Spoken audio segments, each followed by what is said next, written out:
उन्हाळ्यात शरीराला भरपूर पाण्याची आवश्यकता असते आणि अशा परिस्थितीत लोक अनेक प्रकारची पेय पिण्यास पसंत करतात, जेणेकरून त्यांचं शरीर हायड्रेटेड राहील। आज आम्ही तुम्हाला अशा 3 ज्यूसेस बद्दल सांगणार आहोत की जे प्यायल्यानं तुम्हाला दिवसभर ऊर्जा मिळेल आणि डिहायड्रेशनची समस्या तुम्हाला येणार नाही। उन्हाळ्याला सुरुवात झाली आहे। उन्हाळ्यामध्ये तुमच्या आरोग्याची योग्य काळजी घेणं हे महत्त्वाचं असतं।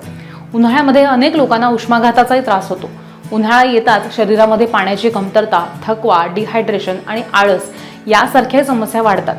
कडक उन्हामध्ये आणि दमट हवामानामध्ये उच्च ऊर्जा राखणं एक आव्हान असतं आणि अशा परिस्थितीमध्ये पाणीयुक्त आणि हायड्रेटिंग पदार्थांचं सेवन करणं हेही महत्त्वाचं असतं, ज्यामुळे शरीराला ओलावा मिळेल आणि तुम्ही दिवसभर सक्रिय राहाल। जर तुम्ही उन्हाळ्यात एनर्जी ड्रिंक्स किंवा कोल्ड ड्रिंक्स पिण्याऐवजी नैसर्गिक आणि आरोग्यदायी पेय शोधत असाल तर तुमच्यासाठी हा ज्यूस अत्यंत उत्तम पर्याय आहे। उन्हाळ्यात निरोगी राहण्यासाठी तुमच्या आहाराकडे विशेष लक्ष देणंही महत्त्वाचं आहे। उन्हाळ्यामध्ये निरोगी आहाराचं सेवन करा। विशेषतः बीट, काकडी आणि भोपळ्याचा रस उन्हाळ्यात शरीराला थंड ठेवण्यास तसंच हायड्रेटेड ठेवण्यास मदत करतात। हे रस शरीराला आत्म पोषण देतातच, पण तुमची त्वचाही चमकदार करतात। चला तर मग जाणून घेऊयात की उन्हाळ्यात बीट, काकडी आणि भोपळ्याचा रस कसा फायदेशीर आहे आणि तो बनवण्याची योग्य पद्धत कुठली आहे। आधी तर बीटरूटचा ज्यूस।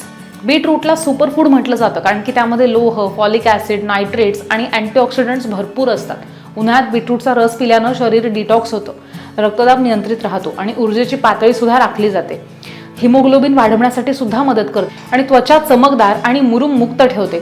रक्तदाब नियंत्रित करते, थकवा आणि अशक्तपणाही दूर करते। बीट आणि गाजर सोलून त्यांचे लहान तुकडे करा आणि ह्या सगळ्या गोष्टी आल्यासोबत मिक्सर किंवा ज्युसरमध्ये घाला आणि थोडं पाणी घालून त्याला बारीक करा, गाळून घ्या आणि एका ग्लासमध्ये ओता।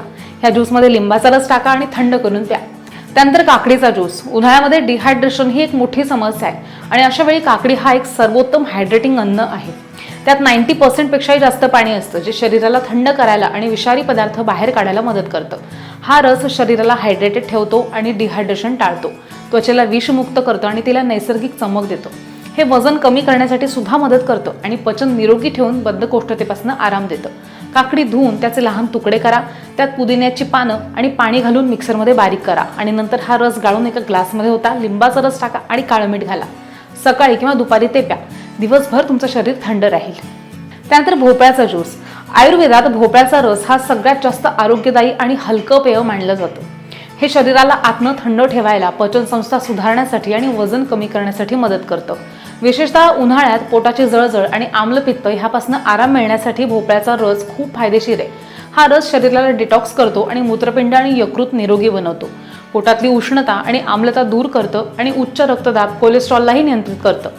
भोपळा सोलून त्याचे लहान तुकडे करा, पुदिना, आलं आणि थोडं पाणी घालून ब्लेंडरमध्ये बारीक करा। नंतर रस गाळून एका ग्लासमध्ये ओता आणि त्यात लिंबाचा रस घाला।